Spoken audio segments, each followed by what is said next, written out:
Hello guys, welcome back আরো একটি নতুন ভিডিওতে।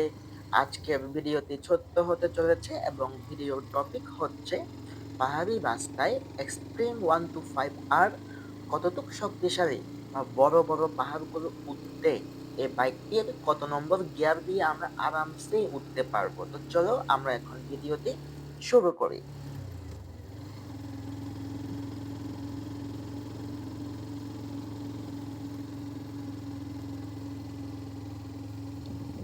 তো আমার সামনে যে পাহাড়টি দেখতে পাচ্ছ সেটি বেশ উঁচু একটি পাহাড়, অনেকটা সাজেকের লাস্টের দিকে যে উঁচু পাহাড়গুলো থাকে সেরকম। তো আমি ২ নম্বর গিয়ার লাগিয়ে এখন এই পাহাড়টি ওঠার চেষ্টা করছি এবং আরপিএম রাখতেছি ৪,০০০ এর ভিতরে। তো আরামসেই কিন্তু উঠে যাচ্ছে উইথআউট এনি প্রবলেম। তো যাদের মনে ডাউট ছিল বা ভাবতেছো যে এই বাইক দিয়ে আপনারা পাহাড়ে ট্যুর করতে পারবেন কিনা? আমি বলব এক কথায় নিঃসন্দেহে ট্যুর করতে পারবেন।